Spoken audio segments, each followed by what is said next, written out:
In this video, I'm going to be going over and fixing the axle on the E30 because when I was doing the launches in Mexico for the Draggy video,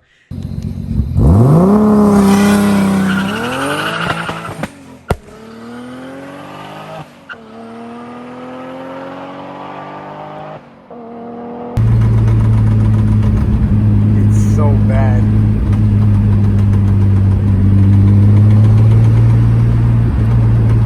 It started clicking really badly, so I was gonna redo my LSD that's right down there with this upgraded clutch packs. It adds one more entire clutch disc, so instead of 2 clutches in the diff, there's 3 clutches in the diff. So I was gonna do that, and then I stripped the bolts inside of the LSD. So I need to order new ones and probably cut them out because I still have not got them out yet.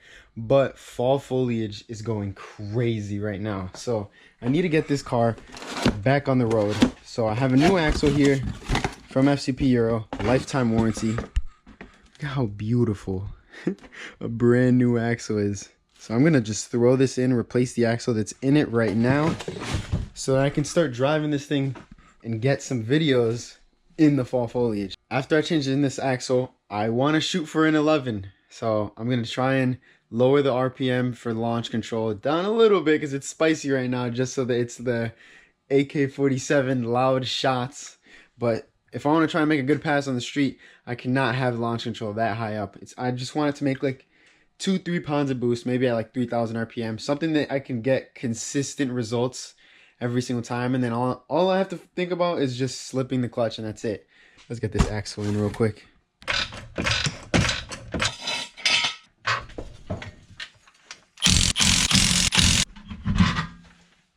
Start off by taking the axle nut off. You can just come on in, loosen all these 8mm Allen bolts, and the axle should come out. My exhaust is also held on only by this one exhaust hanger, and it's pushing a hole into my spare tire well. I need to go to my dad's shop and weld another hanger right onto here because I cannot have my car like this for any longer.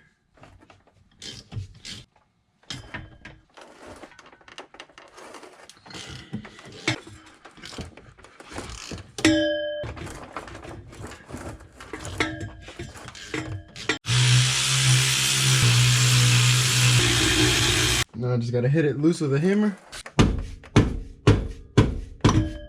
There we go. Now I can hammer it out from the hub back up here. Respectfully persuade this to come out.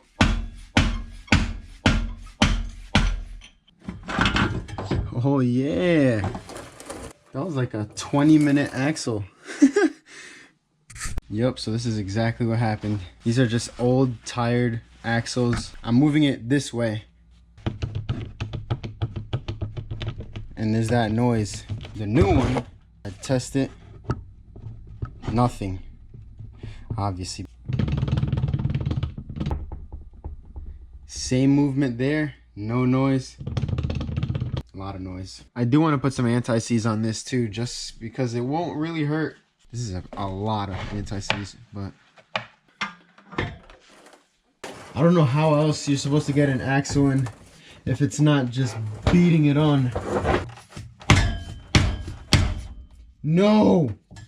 I just knocked the cover off. Bruh, it was held up on here and I just hammered it. Hella grease. No! So dumb.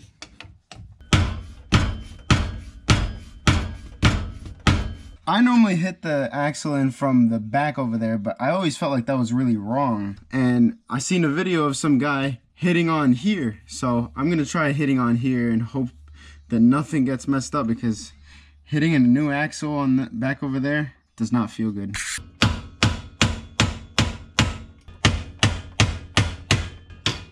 Ow!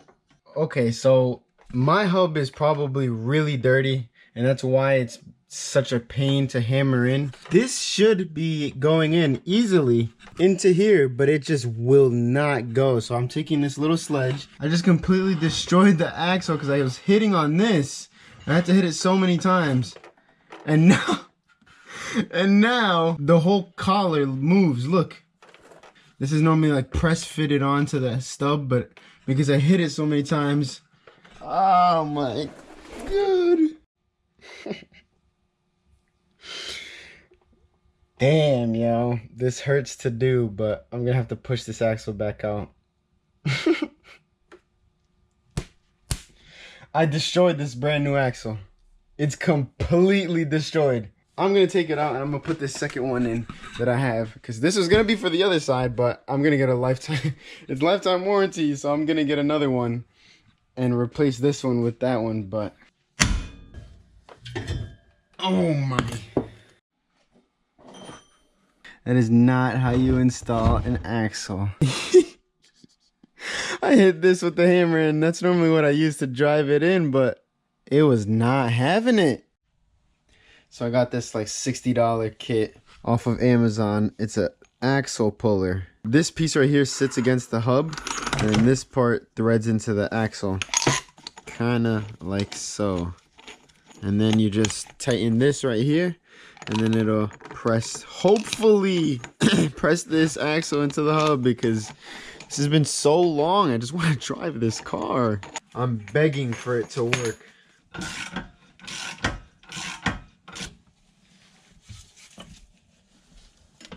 I'm gonna loosen it actually and see how far along I am. It didn't pull the axle or anything. It I had a lot of torque on that. So I'm thinking maybe just the splines are different on this one than the other one. The axle that was in before is going in like butter. What the fuck? Yup. Damn, look at that. It's something related to these axles. They're both too big. So apparently I'm an idiot asshole and I ordered the wrong axles for the car.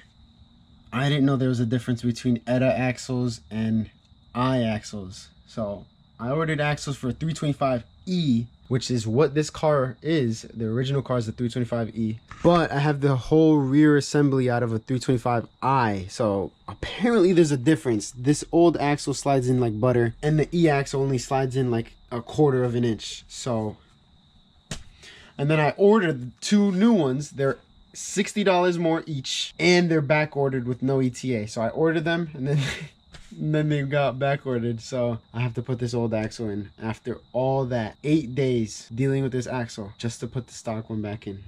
It's just how it is sometimes, yo. If you hate pulling axles through the hubs on any BMW, I'm gonna leave the link in the description for this tool here, because it's sick, to be honest. It is so cool. You can just see this nut pulling out. That's the axle coming through. This thing makes doing axles effortless. I would not have any issues doing this on the side of the road with this tool. Because this is sick. This is always the hardest part. There we go. That threads on in there, and she's all the way through. I was really close to forgetting to put this axle nut back in. So because I have no ETA on when I'm going to get new axles, it wouldn't really be smart for me to go out and do some 1/4 mile passes on the old axle still. So I'm just going to take the time to enjoy the car.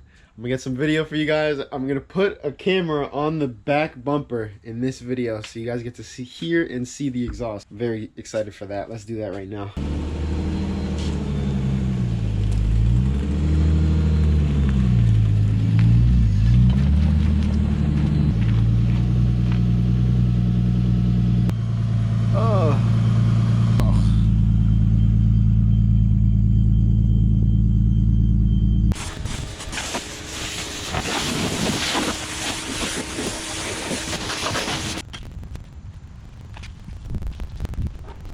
Boom! Done. Clean, finally. Now let's go drive it.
be there, camera. Yes, it is. Damn, this thing is nice.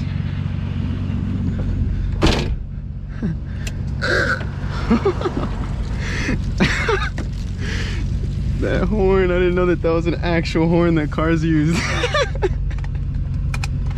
I thought that was something that only cartoons used.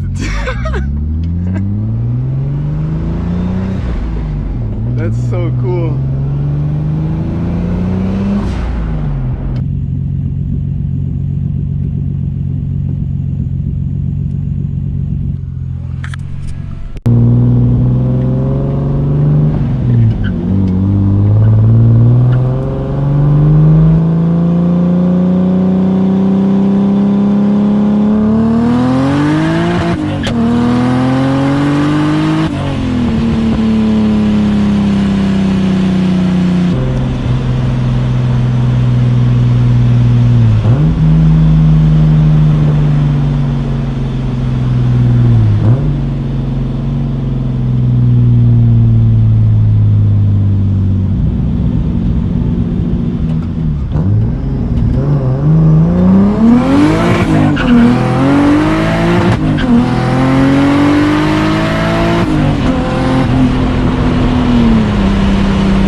Something has to be good in all of that. Hopefully all of that was good. I miss this car a lot. It's very quick. Compared to my E46, this thing moves.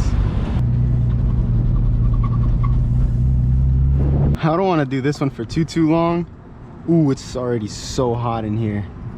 This camera's about to malfunction. There's no way that this footage is going to be visible, but I hope it's not way too loud, because I know it gets really loud in there.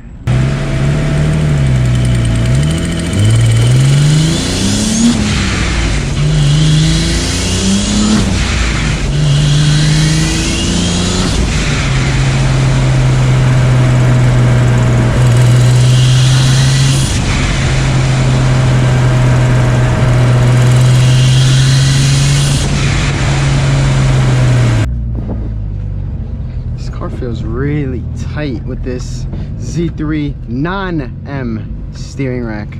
That's one of my favorite mods on this car. Z3 non-M steering rack makes it 2.7 from lock to lock. Look, 2.7, baby. Nice and well.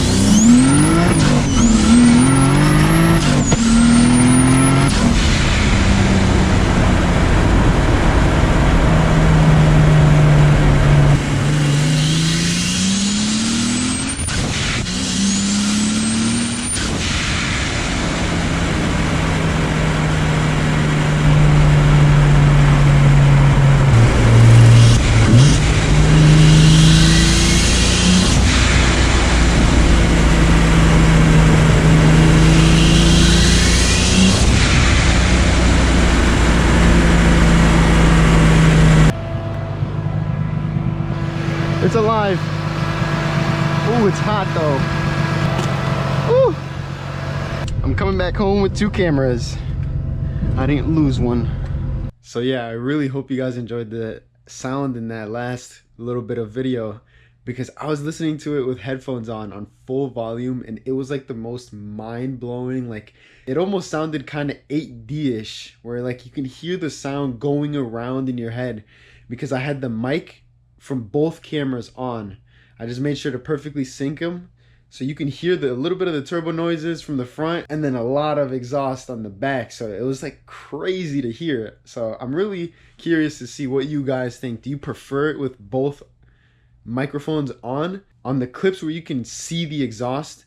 it's only that one mic. So you can hear a little bit of a difference if you have headphones on.